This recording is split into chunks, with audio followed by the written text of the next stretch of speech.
In the sweltering summer of 1977, a discarded coffee cup on a bookstore windowsill would become the key to unraveling a Soviet spy ring that had operated undetected in the shadow of Fort Meade for over 3 years. What federal investigators didn't know at the time was that this ordinary ceramic mug was speaking a language they'd been trying to decode for months. By the time they understood what it meant, this would become one of the most disciplined espionage cases of the Cold War era. The Federal Bureau of Investigation had known since autumn 1974 that a Soviet intelligence network was operating somewhere in the greater Baltimore area. The evidence was indirect but persistent. Classified documents from the National Security Agency kept surfacing in Eastern Bloc hands. Technical specifications for cryptographic systems, internal assessments of signals intelligence programs, organizational charts showing which officers held which clearances. The kind of intelligence that helped Soviet analysts understand American capabilities piece by piece. The FBI's Baltimore field office opened a counterintelligence investigation in December 1974, designated Operation Gray Harbor, assigning 8 agents to identify what they believed was an active espionage cell. For nearly 3 years, the investigation yielded almost nothing. Standard protocols produced no obvious suspects, no suspicious financial transactions, no unexplained foreign contacts. Whoever was stealing American secrets had established a system so compartmented, so carefully constructed that it left virtually no trace, and the agents working the case began to wonder if they were pursuing phantoms. Then in June 1977, everything shifted. A CIA source whose identity would remain so closely guarded that even the FBI counterintelligence team would never learn their name provided information to their handler during a meeting in a Western European capital.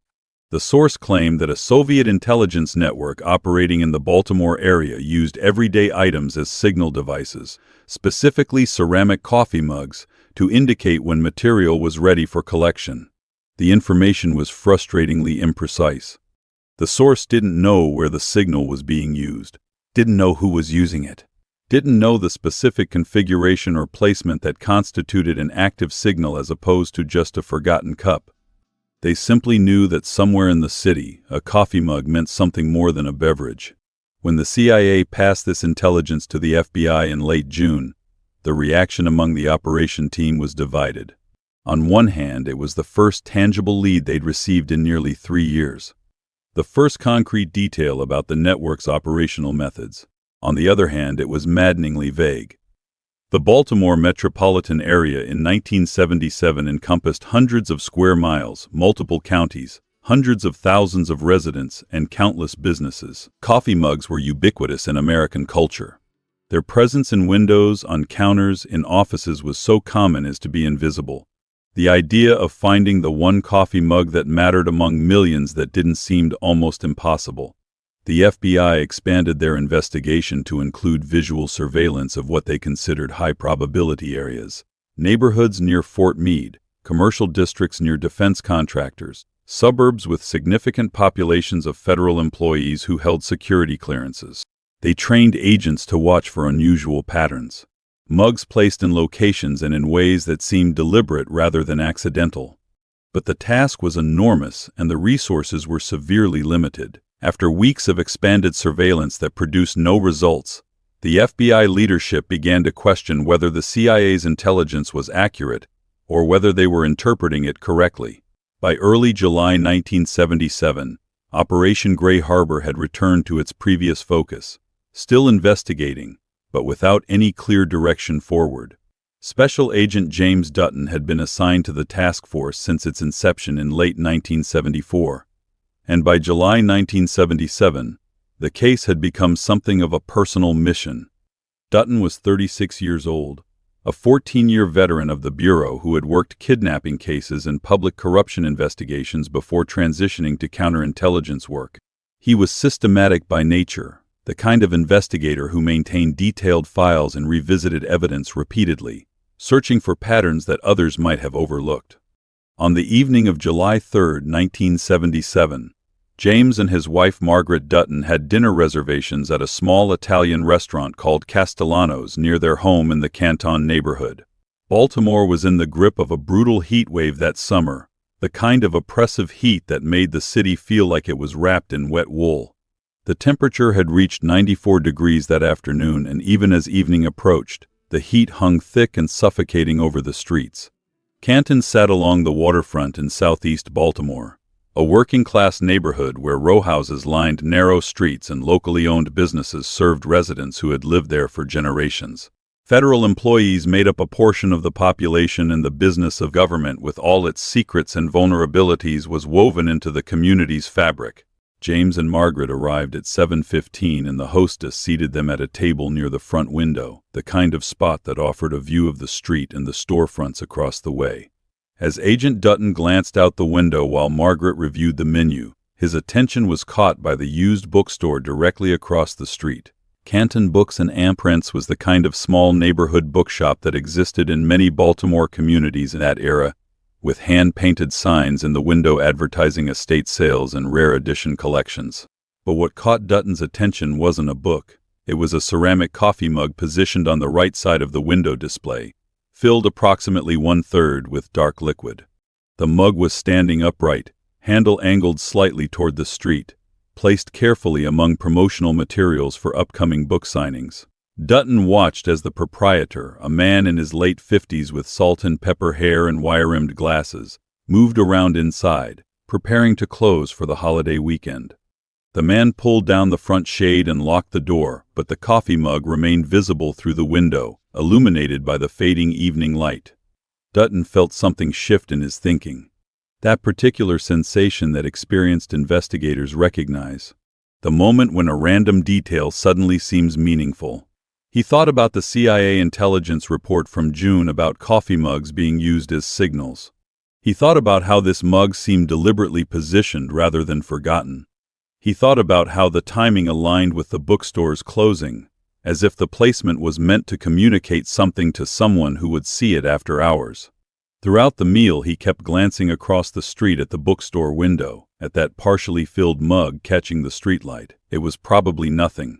Probably just a coincidence. But Dutton couldn't shake the feeling that he was looking at something important.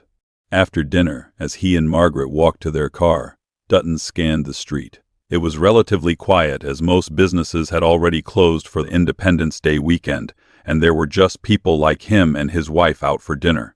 Agent Dutton didn't sleep well that night. He lay awake in the sweltering heat, thinking about that mug in the bookstore window.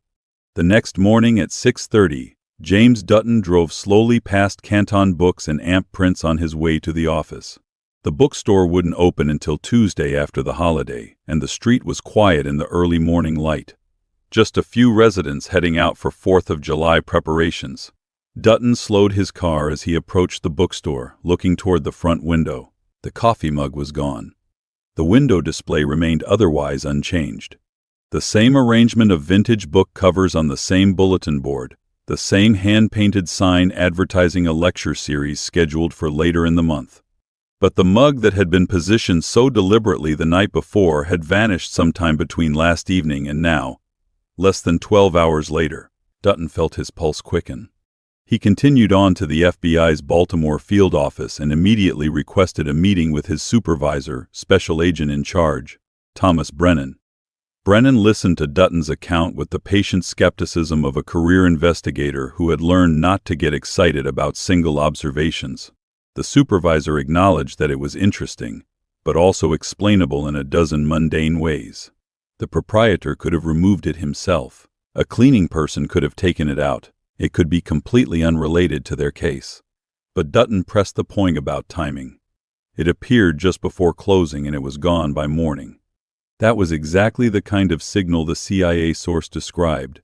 Place the indicator when material is ready. Remove it once pickup is confirmed. Brennan authorized limited surveillance. 2 agents would position themselves at the restaurant that Tuesday evening when the bookstore reopened. If another mug appeared, they would watch what happened. If nothing happened, they would move on.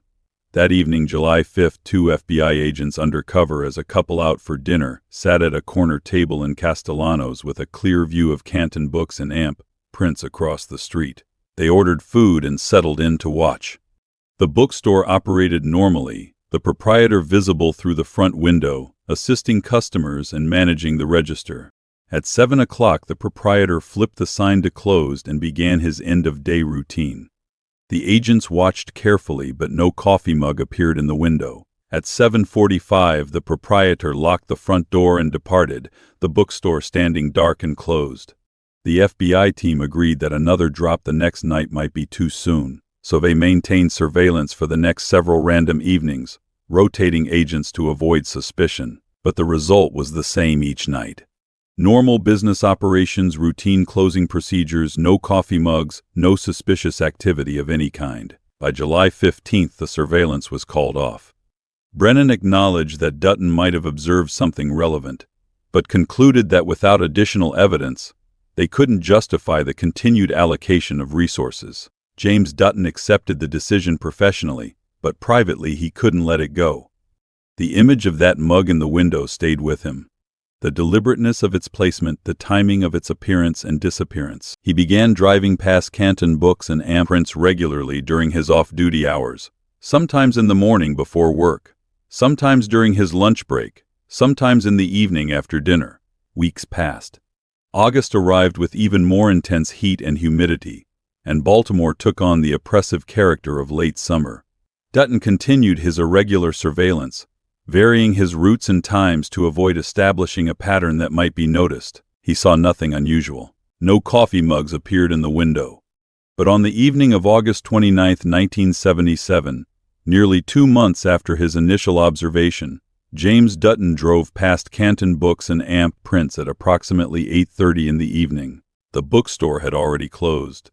The sign hanging in the door, the interior lights turned off. And there in the front window, positioned in exactly the same spot as before, angled in exactly the same way as before, was a ceramic coffee mug filled 1/3 with dark liquid. Dutton pulled his car to the curb a half-block away, his hands gripping the steering wheel. It wasn't a coincidence. It couldn't be coincidence. The placement was too specific, too identical to what he'd observed in July. Someone was using that mug as a signal, and someone else was reading that signal and responding to it. He immediately called the FBI duty officer, identifying himself and requesting immediate contact with SAC Brennan. By 11 o'clock that evening, Thomas Brennan had mobilized a surveillance team from the Baltimore field office. The initial challenge was how to observe the bookstore without being detected.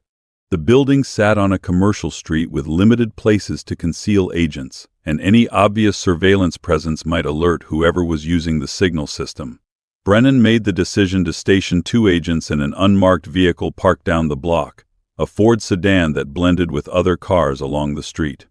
From this vantage point, the agents could maintain limited visual contact with the bookstore, as their angle of sight was less than ideal, and the darkness made detailed observation difficult. The night stretched on. Midnight came and went, then 1, then 2. The bookstore remained still and dark, and the coffee mug remained in the window. At approximately 4:40 in the morning on August 30th, something changed. Special Agent Raymond Cole noticed what he believed was movement inside the darkened bookstore. Cole grabbed his binoculars and focused on the front window, his partner now alert and watching as well. They couldn't see clearly who was moving inside the bookstore. The angle and darkness made it impossible to identify any individual, but they could see a dim light as if someone had turned on a small flashlight in the back.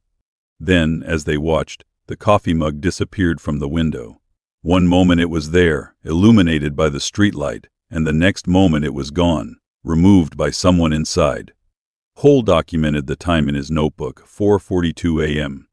But even as he reached for the radio to report the development, both agents realized a crucial problem with their surveillance position. They could see the front of the bookstore.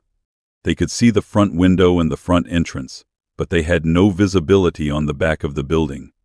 They couldn't see if someone had entered from a rear entrance, couldn't see if someone was exiting right now through a back door, couldn't see the alley that ran behind the commercial buildings on this block. No one had entered or exited through the front entrance. Of that, they were certain. The front door had remained locked and undisturbed throughout the night, but whoever removed that mug had been inside the building, which meant there must be access from the rear, and they had no eyes on it. By 6:15 that morning, when the surveillance team reported back to the FBI field office, Thomas Brennan convened an emergency meeting with the investigation team. The overnight surveillance had confirmed James Dutton's suspicion. The coffee mug was indeed being used as a signal, and someone with access to Canton books and amp prints was involved in removing it after the bookstore closed. But the surveillance had also revealed the operational security challenge they faced. They needed to watch both the front and the back of the building simultaneously, and they needed to do it without being detected. The solution came from Special Agent Patricia Huang, one of the team's more experienced surveillance specialists. She had noted that across the street from the bookstore, above a hardware store, there was a second-floor apartment that appeared to be vacant. If they could rent that apartment, they'd have direct line of sight to the bookstore front. And depending on the unit's layout, they might be able to observe the entrance to the rear alley. Within 48 hours, the FBI had secured a 6-month lease on the apartment under the name of a shell corporation created for surveillance operations. The apartment was small, just a 1-bedroom unit with a living room, kitchenette, and bathroom, but its location was ideal. The front windows looked directly at Canton books and amp prints, offering a clear view of the entrance and the display window.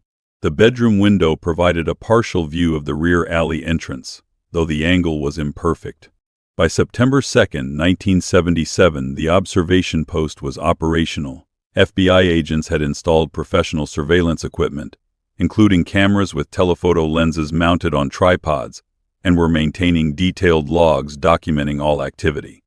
The apartment was staffed 24 hours a day with rotating 2-agent teams working 8-hour shifts. Their orders were explicit. Observe and document everything related to Canton books and amp prints. Note everyone who entered and exited.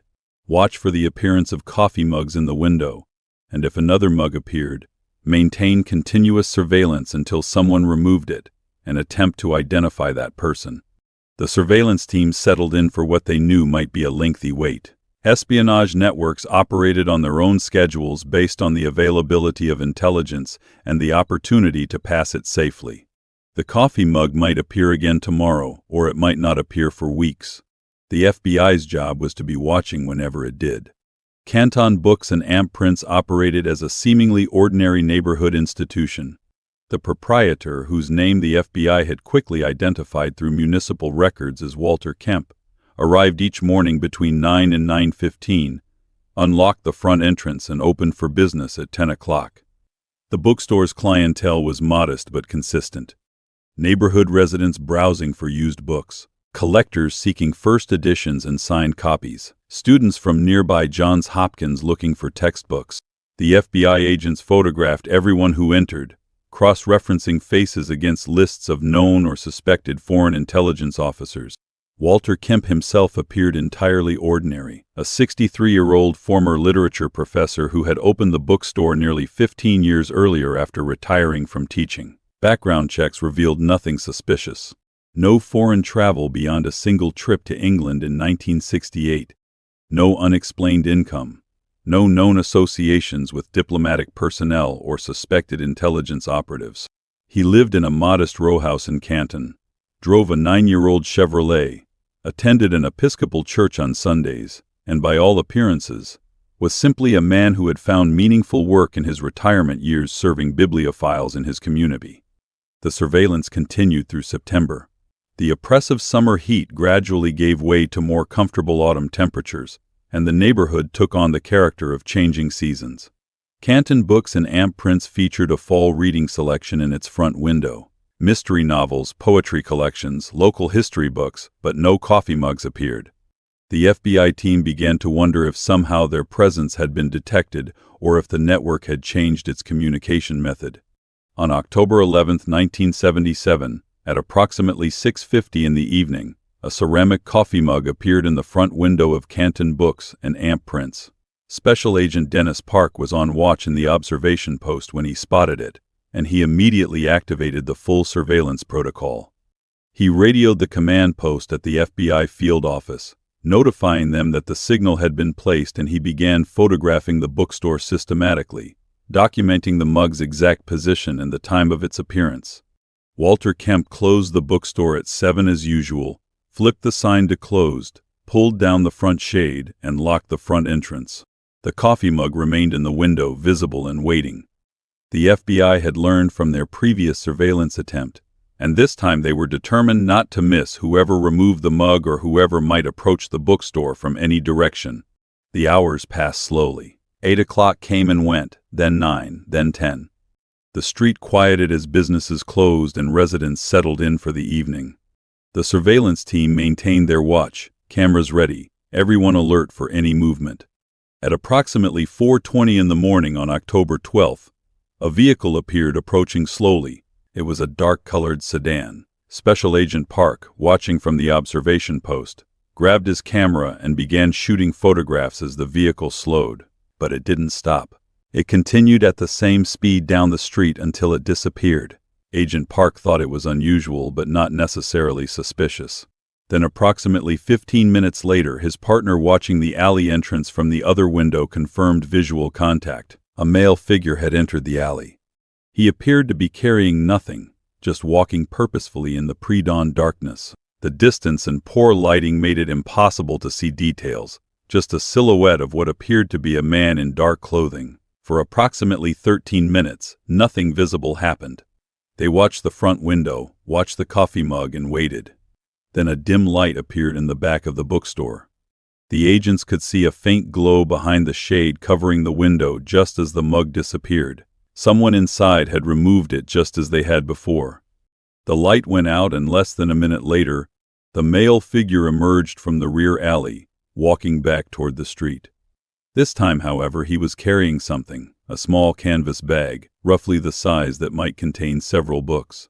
The agents watching from the observation post took photographs, trying to capture the figure's face in the dim light, but the distance and darkness defeated them.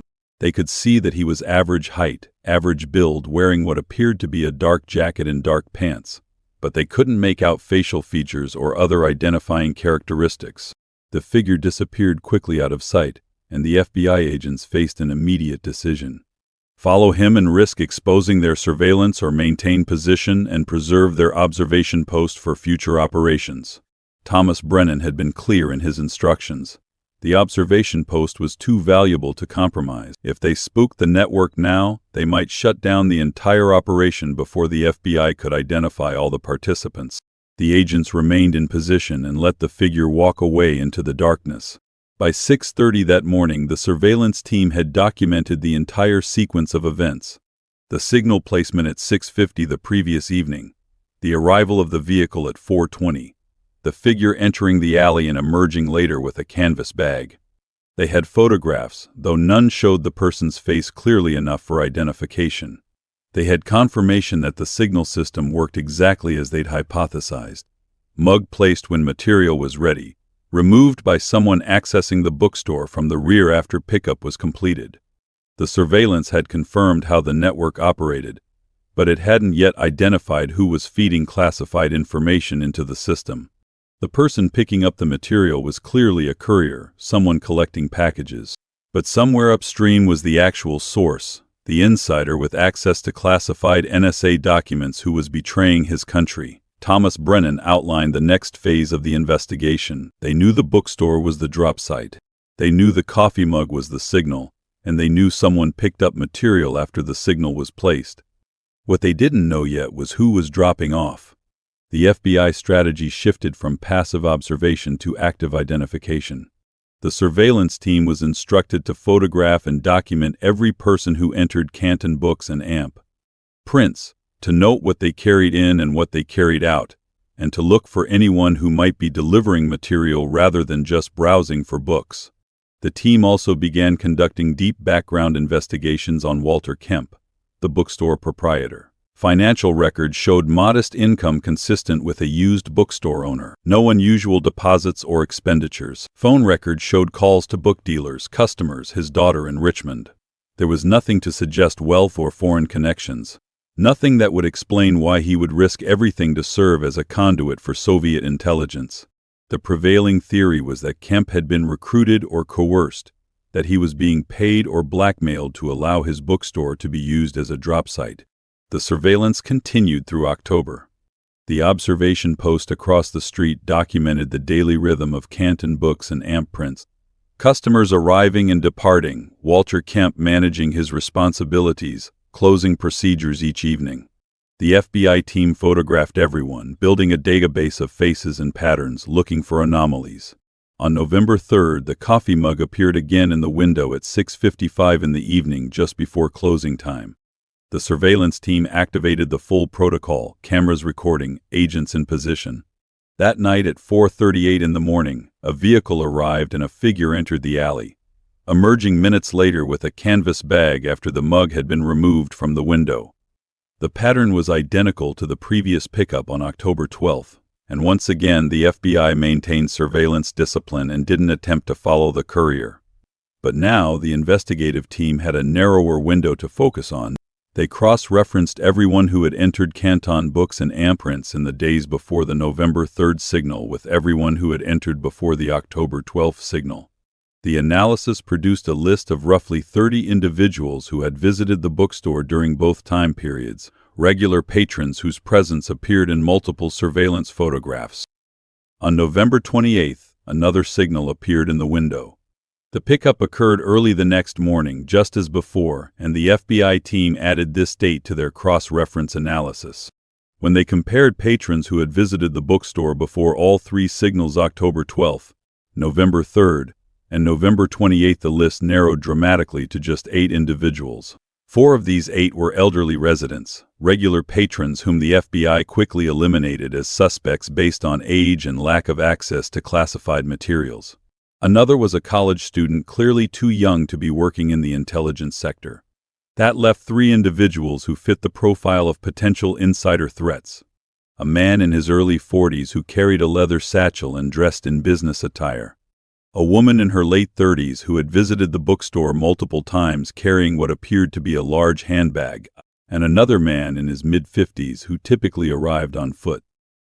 On December 19, 1977, at approximately 2:45 in the afternoon, the man with the leather satchel entered Canton Books and Imprints. Special Agent Park, watching from the observation post, photographed him arriving. The man spent approximately 9 minutes in the bookstore, then departed, carrying his satchel and walking to his car parked half a block away. The FBI team immediately made the decision to follow the suspect when he left the bookstore to identify him fully and establish his connection to potential classified materials. 2 agents in an unmarked vehicle tailed him from a distance as he drove through southeast Baltimore, eventually following him to a residential apartment complex on Eastern Avenue. At 7 o'clock that evening, as Walter Kemp prepared to close Canton Books and Imprints for the day, a ceramic coffee mug appeared in the front window. The correlation was impossible to ignore. Within hours of the man's visit, the signal had been placed. By late evening on December 19th, the FBI had obtained a name through property records and motor vehicle registration of the man they'd followed earlier that afternoon, Richard Vance. Within 24 hours, the background investigation on Richard Vance had revealed the critical connection the FBI had been seeking. He was employed by the National Security Agency working as a technical analyst in an office that handled classified signals intelligence materials. He had security clearance to access the exact type of materials that had been appearing in Soviet hands for the past several years. The case against Richard Vance began to solidify rapidly. Financial records showed modest income consistent with his civil service salary, but there were irregularities. A pattern of cash deposits that didn't align with obvious sources and purchases slightly above his apparent means. Through late December 1977 and early January 1978, Richard Vance became the subject of intensive surveillance. FBI agents documented his movements from the moment he left his apartment each morning until he returned each evening. They observed his routine: the drive to Fort Meade, occasional lunch breaks, the evening commute home. They photographed everyone he met, every location he visited, looking for any contact with known or suspected foreign intelligence officers. Vance appeared to live a thoroughly ordinary life. He was 44 years old, divorced, no children, no apparent girlfriend or active social life. He went to work, came home, occasionally stopped at a grocery store or a dry cleaner. On weekends, he sometimes attended a jazz club or visited a public park.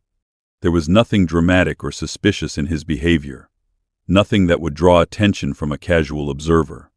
But the FBI had learned not to expect dramatic behavior from successful spies.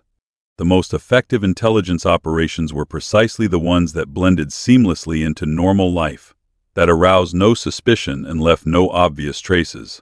On January 25, 1978, at 2:32 in the afternoon, Richard Vance arrived at Canton Books and Amp Prints. He carried his leather satchel as he usually did. He spent approximately 10 minutes inside before he left. The FBI now faced a critical tactical decision. They could wait for the signal to appear in the window that evening, then wait for the pickup to occur overnight, documenting the full cycle of the operation one more time. Or they could move immediately before Vance had time to destroy evidence, before Kemp had time to alert someone in the network, before whatever Vance had dropped off could be collected and disappear into Soviet intelligence channels. Thomas Brennan, receiving the report at FBI headquarters, weighed the options. They had been watching this operation for months. They understood how it worked. They had identified the source. What they needed now was hard evidence. Everything that would prove beyond doubt that Richard Vance was engaged in espionage. If they waited, they risked losing the evidence. If they moved now, they had the element of surprise. Brennan made the decision. The FBI would execute arrest and search warrants immediately before any signal could be placed or any pickup could occur. They would arrest Walter Kemp at the bookstore, arrest Richard Vance at his residence, and search both locations for evidence. They would also prepare to execute the signal themselves the following night using Kemp's cooperation, if possible, to attempt to identify and arrest the courier. At 5:50 in the evening on January 25, 1978, a team of FBI agents approached the front entrance of Canton Books and Amp Prints. They had waited for a customer to depart, ensuring that no civilians would be present during the arrest. Special Agent Thomas Brennan walked in first, holding his FBI credentials visible. Inside, Walter Kemp looked up from behind the counter where he had been organizing receipts. His expression showed confusion as he saw the group of men in suits at his door. Brennan identified himself and informed Kemp that he was under arrest for conspiracy to commit espionage against the United States. Kemp's face went pale. He began to stammer something, but Brennan continued with the Miranda warning, informing Kemp of his right to remain silent, his right to an attorney, and the other protections guaranteed by law. Two agents moved to the back of the bookstore to ensure no one was hiding and that there were no rear exits being used to flee. While Kemp was being handcuffed, other agents began executing the search warrant, looking systematically through the bookstore for the evidence that Richard Vance had carried in earlier that afternoon. They searched behind the counter, in the back office, in the small storage room, among the shelves and reading areas. The search was methodical and thorough, and within several minutes, an agent called out from the storage room. He had found it, a manila envelope tucked between stacks of inventory catalogs. The envelope was photographed in place, then carefully removed and opened. Inside were 6 pages of photocopied documents. The agents handling the envelope could see immediately that the documents bore classification markings, the words TOP secret and keyhole stamped in red at the top and bottom of each page. A quick examination revealed that the documents related to Kolevan reconnaissance satellite systems under development by the Department of Defense. Technical specifications and operational assessments that would be enormously valuable to Soviet military planners trying to understand and counter American intelligence-gathering capabilities. At 6:15 that evening, while the search of Canton Books and Amp Prints was being completed, FBI agents executed a simultaneous arrest at Richard Vance's apartment on Eastern Avenue. A team of 6 agents approached the residence, noting that lights were on inside and Vance's car was parked in the lot. When agents knocked on the apartment door and announced their presence, identifying themselves as federal officers, there was a moment of silence from inside. Then the sound of movement. The door opened partially, and Richard Vance appeared, still dressed in the business attire he had worn to work that day. His expression showed immediate alarm when he saw the number of agents at his door. When the lead agent informed Vance that he was under arrest for espionage-related offenses and attempted to enter the residence, Vance's initial reaction was to push the door closed. But agents had positioned themselves to prevent this, and within seconds, Vance was secured, handcuffed, and being read his Miranda rights in his own living room while other agents began executing the search warrant for his residence. The search of Vance's apartment produced additional evidence that would prove crucial to the prosecution. In a bedroom closet concealed inside a shoebox beneath several other boxes, agents found a Minox camera, the type of miniature camera that had become synonymous with Cold War espionage. The Minox was small enough to fit in a pocket, designed specifically for photographing documents quickly and discreetly.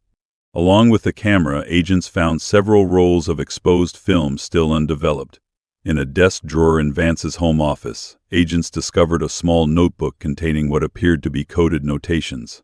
The entries consisted of dates, abbreviations, and numbers that didn't immediately make sense, but that counterintelligence analysts would later interpret as a record-keeping system, possibly tracking what documents had been photographed or delivered, or recording payments received.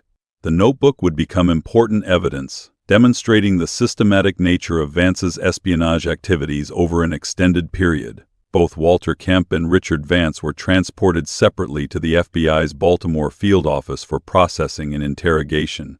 They were placed in different rooms, kept isolated from each other, and advised of their rights before any questioning began. The FBI's strategy was to leverage the evidence they'd already gathered to encourage cooperation, particularly from Kemp, who appeared to be more of a facilitator than a primary actor in the espionage network, and who might be willing to provide information in exchange for consideration in sentencing. Walter Kemp, visibly shaken by the arrest and the seriousness of the charges he faced, requested an attorney. When a lawyer arrived within 3 hours, there was a private consultation, and the attorney clearly advised Kemp that his best option was cooperation. Kemp made the decision to provide a full statement to FBI investigators. Over the course of several hours on the evening of January 25th, and continuing into the early morning of January 26th, Kemp described his involvement in the espionage operation. According to Kemp's account, he had been approached approximately 4 years earlier, sometime in early 1974, by a man who introduced himself only as Thomas. The man had been well-dressed, professional in manner, and had come into the bookstore as an apparent customer before eventually engaging Kemp in conversation about rare editions and literary history. After several visits over the course of a few weeks, Thomas had made his proposal. He would pay Kemp $700 per month in cash if Kemp would allow his bookstore to be used for what Thomas described as discreet exchanges of business documents. Thomas claimed to represent corporate clients who needed to exchange proprietary information confidentially, and he suggested that the bookstore, with its low traffic and trusted community presence, would be an ideal neutral location for such exchanges. Kemp admitted to investigators that he had suspected from the beginning that something illegal might be involved, perhaps industrial espionage or corporate intelligence gathering, but he claimed he never imagined it involved classified government documents or Soviet intelligence operations. The money had been attractive. $700 a month in cash was significant supplemental income for a bookstore owner operating on thin margins. The system Thomas proposed seemed relatively simple and passive. When someone delivered material to the bookstore, Kemp was to place a ceramic coffee mug filled 1/3 with liquid in the front window display before closing for the day. The mug was to be positioned on the right side of the window, angled slightly toward the street. This would signal that material was ready for pickup. Thomas had provided Kemp with a key to give to the person who would be picking up the material.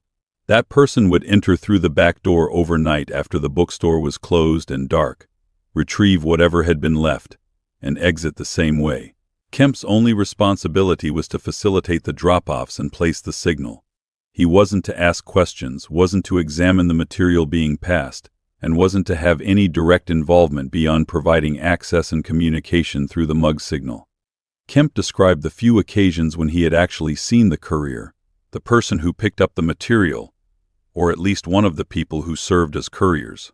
It had happened only 2 or 3 times in 4 years, instances when the courier had apparently decided to enter through the front door the next day, rather than the back during the night, perhaps to vary his routine, or because something about the back entrance seemed unsafe. Kemp's descriptions were frustratingly vague. A white male, average height and build, perhaps 35 to 45 years old. Dark hair worn short, clean-shaven, no distinguishing marks or features that Kemp could remember. The man had never spoken to Kemp, had simply retrieved the material and departed.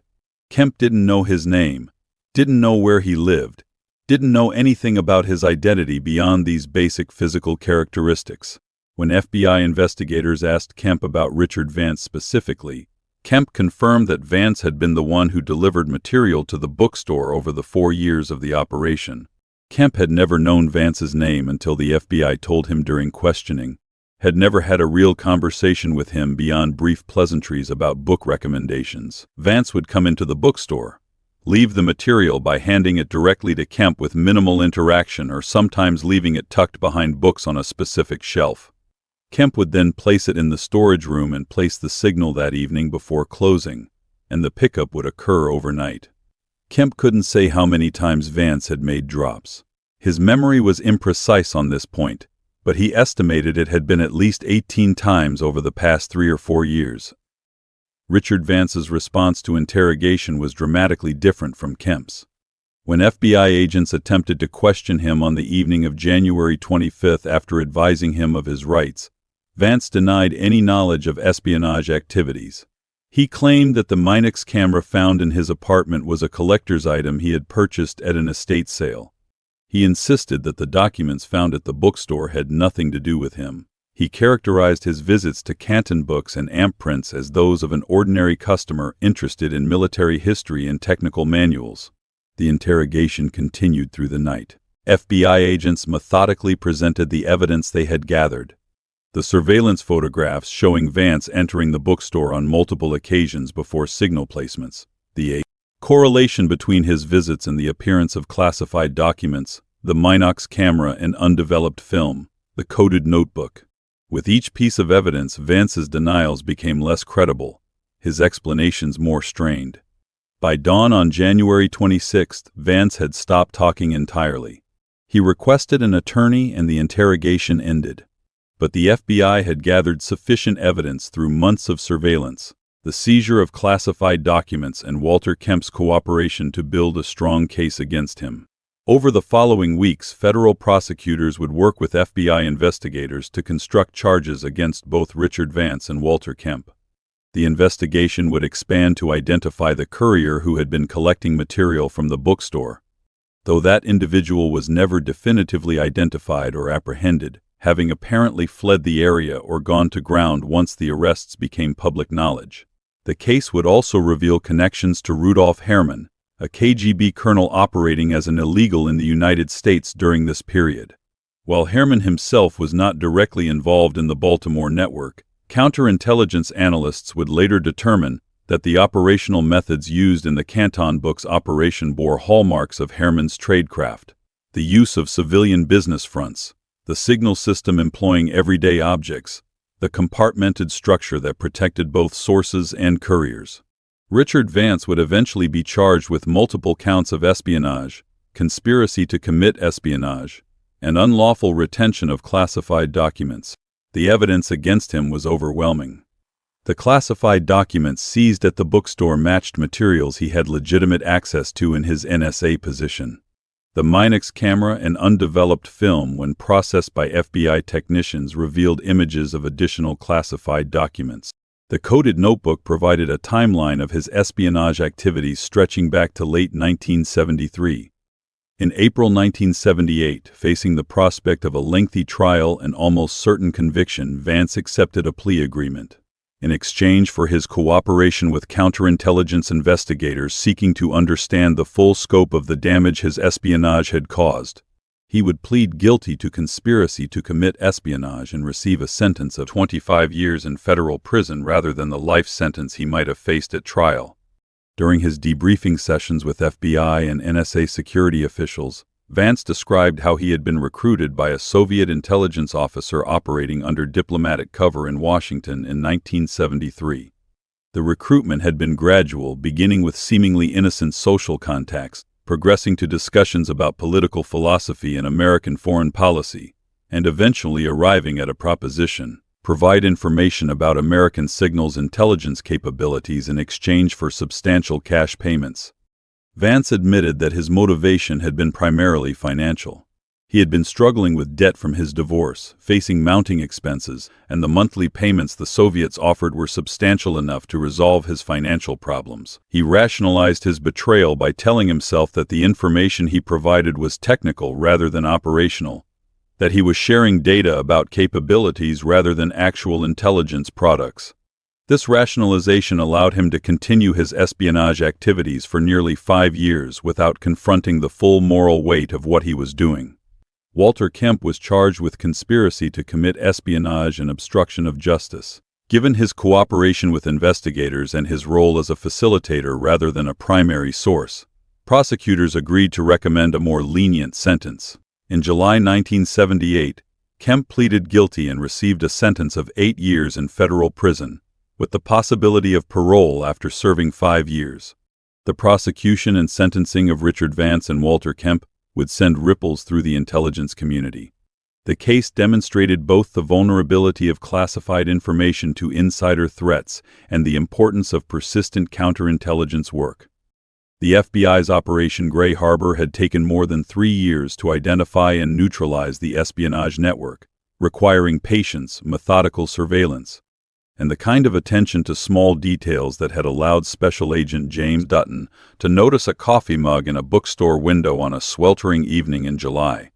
The damage assessment conducted by NSA and CIA analysts in the months following the arrests revealed that Vance had compromised significant intelligence about American signals intelligence capabilities, including details about satellite reconnaissance systems, cryptographic methods, and organizational structures. The information he provided to Soviet intelligence had likely allowed Soviet military and intelligence officials to adjust their operational security, modify their communications procedures, and better understand the scope and limitations of American technical collection capabilities. The full extent of the damage would never be completely known. Intelligence agencies could assess what Vance had access to, what documents he had likely photographed, and what information the Soviets could have derived from those materials. But the second-order effects, the ways in which that intelligence might have influenced Soviet decision-making or operational planning, would remain matters of informed speculation rather than certain knowledge.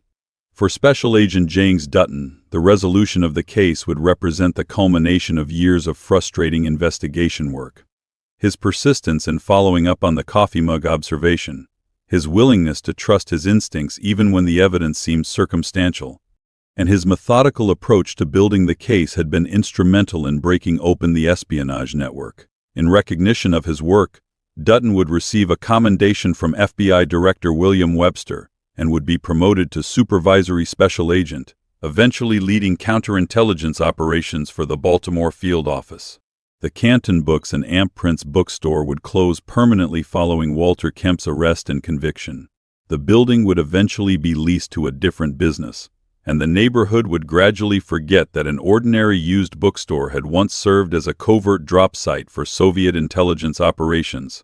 The coffee mug that had served as a signal, photographed extensively by FBI surveillance teams, would be retained as evidence and eventually find its way into an FBI museum collection, a mundane object that had played an outsized role in Cold War espionage. For the residents of Canton and the broader Baltimore community, the revelation that a Soviet spy network had been operating in their midst would come as a shock when news of the arrests broke in early 1978. The idea that classified information about American intelligence capabilities had been passing through a neighborhood bookstore, that signals had been communicated through coffee mugs placed in windows, seemed more like the plot of a spy novel than the reality of their everyday surroundings. But for intelligence professionals and counterintelligence investigators, the Baltimore case would serve as an important reminder about the nature of modern espionage. The most effective intelligence operations were not the dramatic affairs portrayed in popular culture, but rather the patient, methodical systems that blended into the fabric of ordinary life. A bookstore on a commercial street, a coffee mug in a window, an analyst with a camera and a need for money. These were the building blocks of espionage in the Cold War era, and the Baltimore case demonstrated both how difficult such operations were to detect and how vulnerable they ultimately were to careful, persistent counterintelligence work. The case would also highlight what investigators would later identify as the Independence Day complacency. Intelligence analysis of the network's operational patterns revealed that the Soviets had made a critical miscalculation in their timing.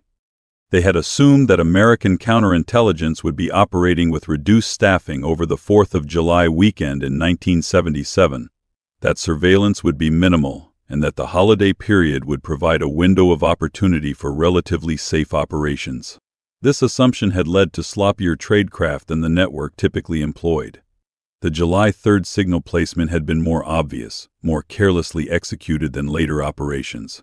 If Special Agent Dutton had not happened to be having dinner across from the bookstore that evening, if he had not noticed the coffee mug or recognized its potential significance, the signal might have gone undetected and the network might have continued operating undetected for months or years longer.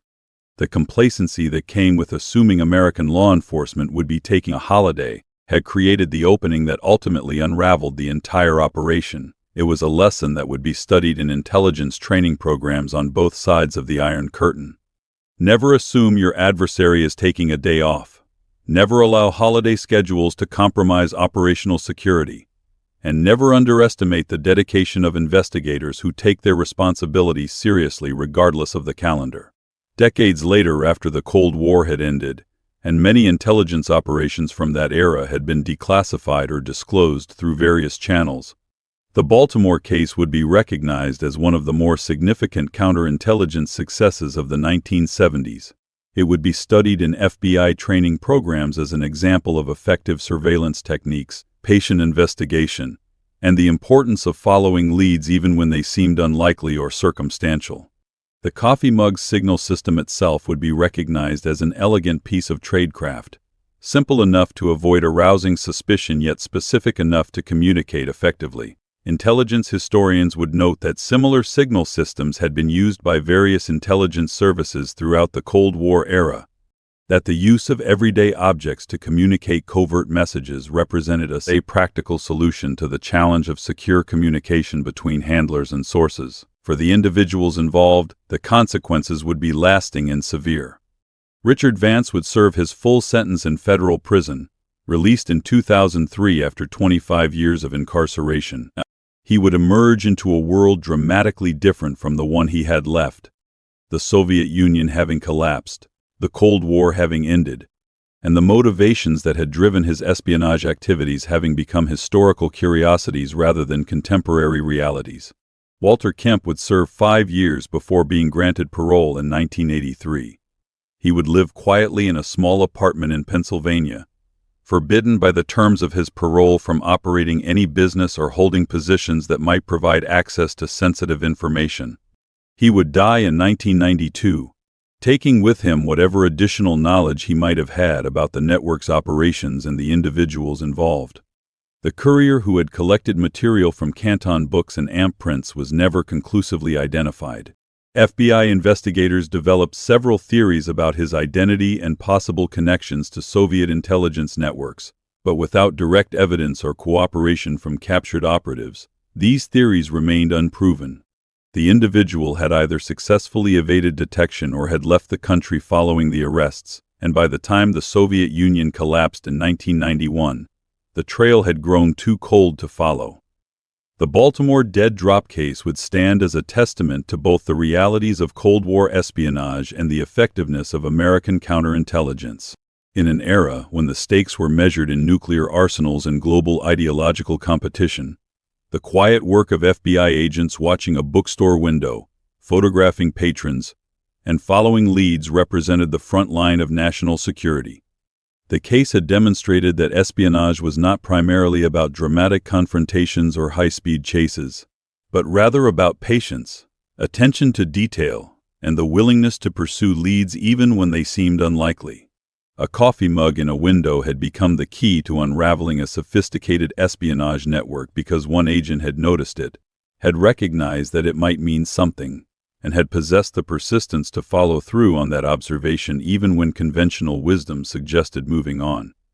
The Baltimore summer of 1977, with its oppressive heat and Independence Day celebrations, would be remembered in FBI counterintelligence circles not for its discomfort or its festivities, but for a single ceramic coffee mug that had spoken a language few understood but that, once decoded, had revealed one of the most successful counterintelligence operations of the Cold War era.